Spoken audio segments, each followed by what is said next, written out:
first and foremost, let's be clear. Do we think he's talking about his former teammate, Jermichael Finley, who suggested regarding his mental state that he wasn't all in the way that he used to be? 100%. But also, I mean, he's talking to not me, personally, not me. But yeah, Jermichael and a lot of media people who reacted to week 1. So. And what do you think of him saying? Oh, I love it. I love ticked off Aaron. I love it. This scorched earth tour that he's going on, I am here for it, because when he is petty, when he is saying what's really on his mind, that's what we want. As journalists, I love when players tell us what they really think, even if they want to tell us to shut the hell up. I'm here for that too. Yeah, I mean, I have to be honest. When I first heard it, I was thinking, like, Aaron Rodgers shouldn't waste his time doing this. But Kimberley sold me, and it reminds me a lot of Kevin Durant. Like, yeah, if you want people to shut up, tell them to shut up. Like, you deserve that. You're the MVP, two-time MVP, Super Bowl champ, possibly the best quarterback in the league. If you want to come for Jermichael Finley, by all means. If you want to come for me, by all means. If you want to yell at Greeny, do your damn thing, because talk your talk. When you play like that, you are more than welcome to talk your talk. The only problem is I didn't hear anybody saying anything negative about Aaron Rodgers last week. Like, after they had that bad game, most of us was like, this is Aaron Rodgers. He's going to come out and ball out next week. That's why I assumed it was Jermichael Finley, because that was the one who was on the other side.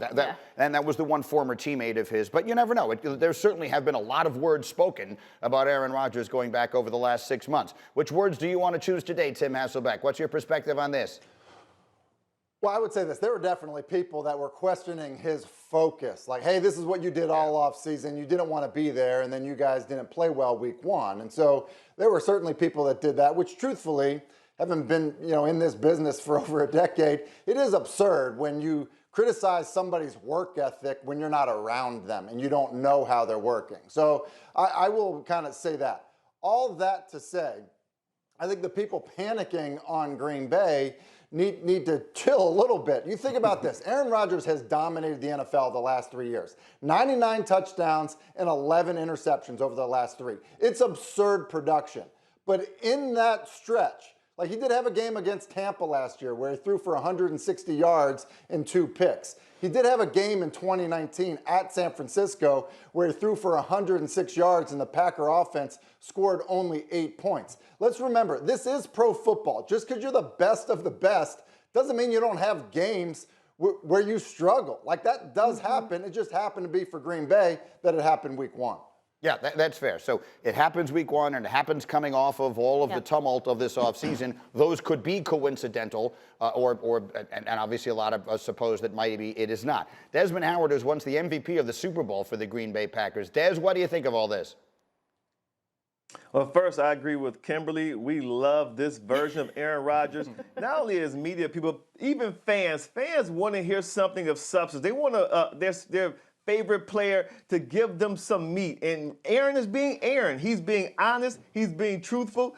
But I also agree with Tim, because a lot of people started to make all these speculations about the way he handled the offseason, if he really wants to be in Green Bay. And Aaron is a guy, he feeds off of the negativity, almost like a plant feeds off the sun. I would call it emotional photosynthesis. I mean, he takes all of the negativity that's out there in the universe that you media types put out there, and then he puts into that brain that says, I can guest host Jeopardy brain, and then go complex process where Aaron is using this negative energy and he's converting it into something positive. And once Aaron Rodgers does that, we get the performance that we saw Monday night. Magnificent. Putting balls in places where guys couldn't do it if they walked up to a receiver and handed him the ball. So I love the emotional photosynthesis that Aaron Rodgers goes through because of all that negativity. I love you. Genius. I mean, absolutely genius. And Domonique, to spin it all the way back, how did he begin this? Talking about The Last Dance. Who was the star of The Last Dance? Michael Jordan.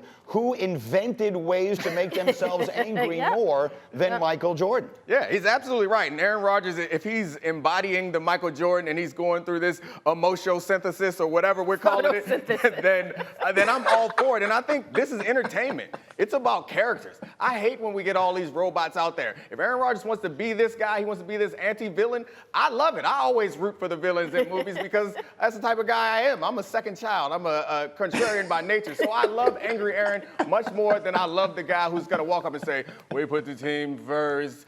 We all made some mistakes. mistakes. We got to get better. No, come out, and next time, all I would ask for Aaron Rodgers to do, as accurately as he throws the ball, throw these jabs just as accurately. Because right now he's saying, people in the media, name names, Aaron. Point at them, call them out. Aaron. Just like you did in that press conference. When he came in the press conference and he brought out his paper, it was like, you know what? This.